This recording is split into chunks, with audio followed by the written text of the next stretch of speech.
Auto talking between Israel and South Korea, plus a dash cam that becomes a tattletale. Vili Abraham here with Tech News. Hello, hello. Hello. Happy Friday. Another week flies by. Yes.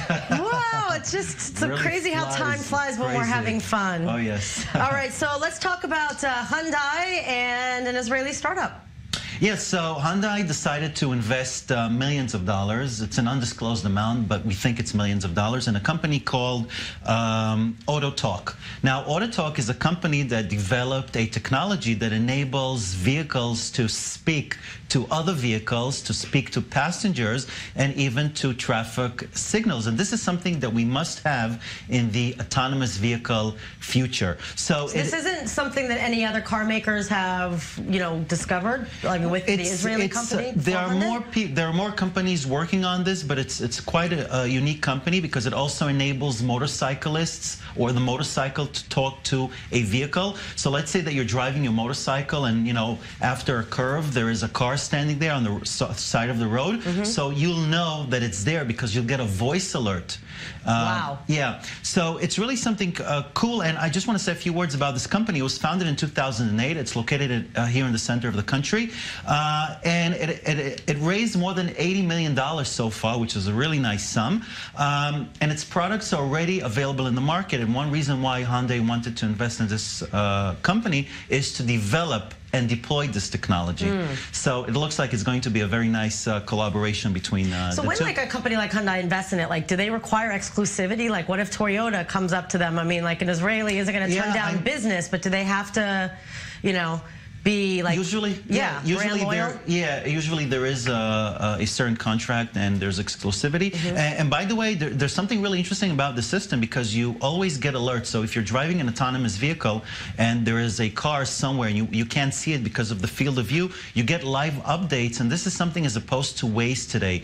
With Waze, you do know that there is a car on the side of the road, but it's only if the passengers have updated the Waze software. I see. Okay, and this is something that you always works and there are live updates. Right. So it's really nice. All right. Now, speaking of vehicles, this dash cam tattletaling, but in a good way.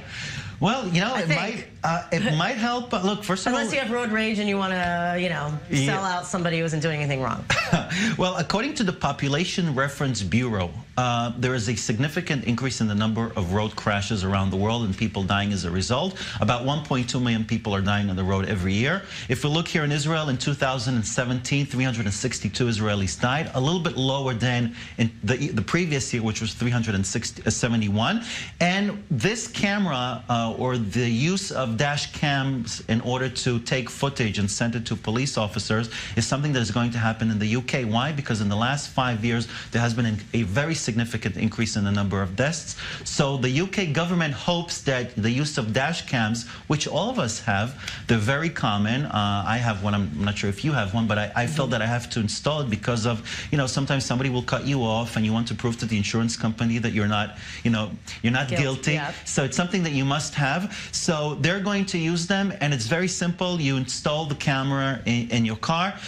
You choose the region where you're located in the UK, whether it's England or the Wales, and you can send footage of accidents, illegal behavior, and you can also be a witness. But you have to actually capture, like if somebody runs a red light, like you have to focus on getting the image while they're running the red light? Like how... Well, I guess these are the things that we're going to have to find out more. Well, right? if they say, play around with the camera while you're driving, that's a problem. Right, exactly. So how do you do it without looking off of the, taking your eyes off of the road to record it? Yeah, well, usually today's dash cams, they record your driving all through. I mean, from the point you leave until you reach your destination. I see. So it's I guess automatically. It's automatic, and you can just send it, and it's something that will be acceptable in court, which I think is very nice. Wow, so maybe this is something we have to do here. This is the beginning of something, for sure. Okay, 3D printing fighting counterfeiting? Yeah, or causing counterfeiting. Yeah, it could cause counterfeiting. Look, today 3D printers are used to either produce produce prototypes or to produce, you know, one or two items of something. If you remember when we spoke about 3D printers, we said, you know, you have a car part that you need, and it's a very old car, you can print it out. But one of the things that Europe is concerned about is the fact that people will be able to counterfeit products. So let's say that I get a file of a Barbie doll, okay, and I can print it out at home, and it's a problem because it means that, you know, the producer or the manufacturer will not get its royalties. So I think that what we can do here is we can have people pay fees, just like it happened with the advent of iTunes and streaming companies like Spotify. You download the music and you pay a fee. And this way you buy something which is a lot more cheap than, you know, buying it at the store, but the company still gets its royalties. So it wants regulation in order to prevent counterfeiting. Okay, Vili, thank you very much.